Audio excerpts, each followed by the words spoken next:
as you just heard it, as the White House looks to finalize its framework for regulating AI. One point of concern is the use of open weight AI models versus closed weight. So as we know, open weight is like an AI system like DeepSeek. Its trained model file is published for anyone to download, modify, and then run on their own. That is unlike closed models, which stay locked inside one company's servers. NVIDIA CEO Jensen Huang penned a letter asking the government not to restrict the open weight models, arguing that those models are key to U.S. competition. More than 230 companies have signed on, including Baseten. It runs these open-weight AI models for businesses looking to avoid the price tag of a frontier lab model, and it just started doing the same for proprietary closed-weight models. Joining me now, I'm pleased to say, Baseten co-founder and CEO Tuhin Srivastava. So great to have you here.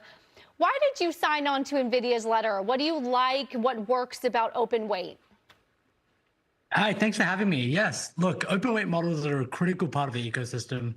You know, we've relied on open source software for a very long time, and the existence of them lends some sort of credible permanence to software that allows the whole ecosystem to form around them. I think last week, Jensen penned this great letter defending, not only the importance of them, but how necessary they are for America to stay ahead in the AI race. And, that's why we kind of signed on, because it's so important that we create an ecosystem in which everyone can compete and own their intelligence around AI. So there's been a lot of, I think, interesting conversation about pricing. Clearly, China's open weight models are much cheaper. So are we trying to create more competition in the U.S. so we can also have these cheaper open weight models to compete with China? Or should we really be establishing ourselves as more of the closed-end proprietary, higher-end, better, if you will, models? How do you think about that? Yeah, look, I think that's actually maybe the wrong way to think about it. I think it's really a combination of both. I think both closed models and open models are very important to the ecosystem here. And I think, closed models provide certain things to certain customers, but open weights models also provide a sense of ownership, control, and, long-term independence for enterprises. And I think, a really strong open weight ecosystem will lead to an even stronger closed weight ecosystem. And I think it is necessary for both these primitives to exist in the market. Why can't U.S. open weights be as cheap as Chinese open weights right now? Oh, they can. They 100% can. It's just more of a, do we have the right talent and compute dedicated to it today? So right now, if you think about the way that the Chinese ecosystem is set up, is that you have 5 or 6 different labs competing to create great open weight models. We just don't have that ecosystem today in the US. And, there's been some really, really good work from NVIDIA around the Nemotron set of models. You have the reflection set of models. You have thinking machines now releasing models. And we're only starting to get started here in terms of having really good talent dense teams working on these with the goals of producing frontier level intelligence in the open weight ecosystem. It sounds like we need more competition, right? And the more companies we have more competition, then the more pressure they are to bring prices down.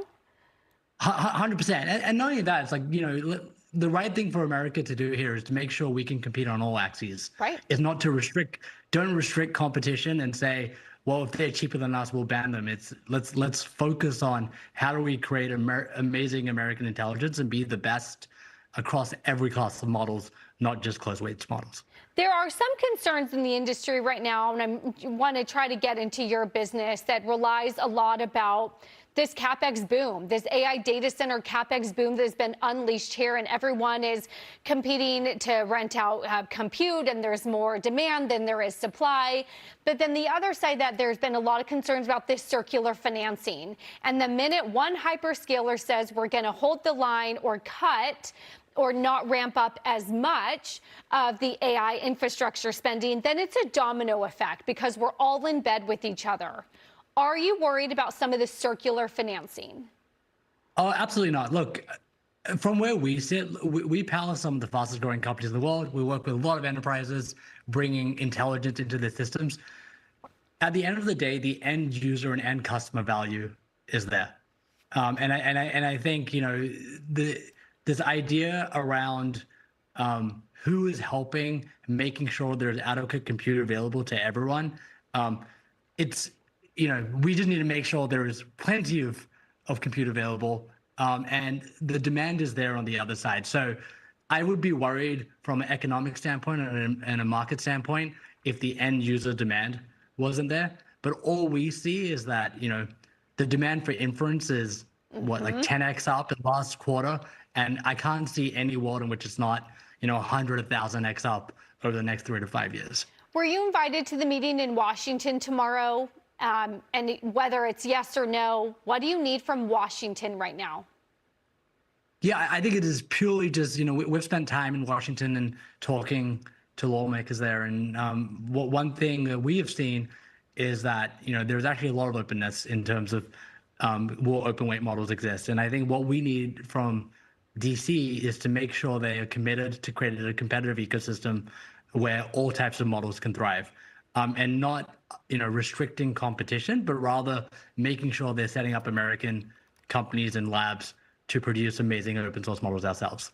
I know it's early, but you've done a fundraise 4 times in the last 18 months. Your latest valuation was easily, I think, $13 billion just a couple months ago.